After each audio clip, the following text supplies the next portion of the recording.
Adam Mockler and Cenk I got problems with both of these guys. Right now they're beefing, and let me make a comparison between these two. I would look at Adam Mockler as perhaps the more honest of the two. The main issue with him is him being a little bit naive.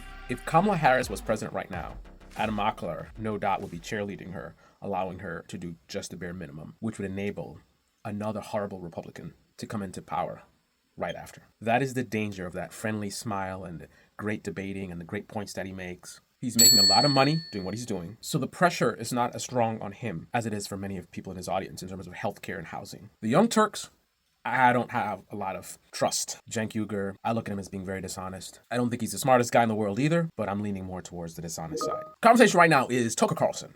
Friend or foe? In this debate, Adam Mockler is the GOAT. Tucker Carlson is not our friend. Tucker Carlson is the guy who likes him? On the left. The far left. That Cenk Uygur always talks about. Far left is, and they're too extreme. Well, those extremists, they like Tucker Carlson. That's who on the left has been championing Tucker Carlson. It's the far left. The people with no power that the average right-winger don't even know the names of any far right, far left people, right? Far left is just a pejorative that they use to attack anyone that is a political opponent, right? So they could consider Joe Biden far left, or he's being controlled by the far left, right? But the actual far left, they like Tucker Carlson. That's who likes Tucker Carlson. So Cenk Uygur is aligned with the far left. Wow. Here's a reality with Tucker Carlson. And also another example of how naive people are in this country politically. If I wanted to manipulate the left, I could be the most dishonest person, the most just traitorous person, done so many bad things. I have so many, like, the people in my circle are just horrible people. All I got to do is say, free Palestine and housing, housing should be around. Right? Literally just go on Twitter and see what the left-wing people are most animated about and just say that stuff. Right? We gotta end the war! And then, doesn't matter what else I'm doing, right? No matter what else I'm saying. I mean, you could clearly see my character to be very evil. And that if I get anywhere near power, it'd be very destructive for the country.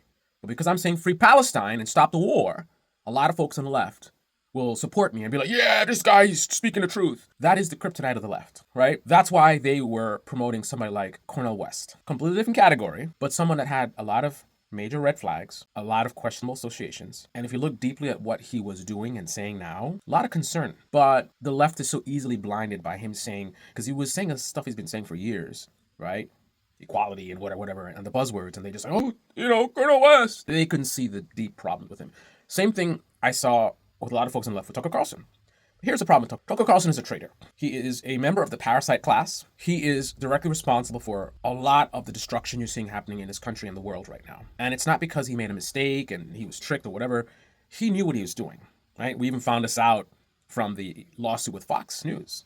Tucker Carlson, like most folks on the right, know how bad Trump is. They know how deranged he is. They know how dangerous he is for the country. But they're so greedy and such parasites. They're focused on their own popularity and ability to make money. So they put all that aside, right? And this is very clear, right? And I've said this for many years. And it gets validated by lawsuits like with Fox News, where it's like, hey, listen, the Baby Channel has been saying that these folks are lying. They don't actually like Trump. They don't believe in this right-wing movement. They're just doing it for profit. And there it is, the text messages showing that. And we have many other instances where we've had snapshots into the reality that these, right? Look at most of the top allies of Trump. These people were never Trumpers. We have J.D. Vance, his vice president, who said he's the next Hitler, right? These folks knew how dangerous Trump is. They knew the risk to the country, and they said, middle finger to America, middle finger to everybody else. I want power and money and wealth, so I'm going to support this guy who I know is dangerous, right? That's the kind of guy who Tucker Carlson is. Now, it's one thing if you have a neighbor who fell for Trump and was supporting Trump and had Trump flags in the yard or whatever, and now they're saying, like, the war is bad or whatever, and you're embracing them. That is not Tucker Carlson is one of the wolves, right?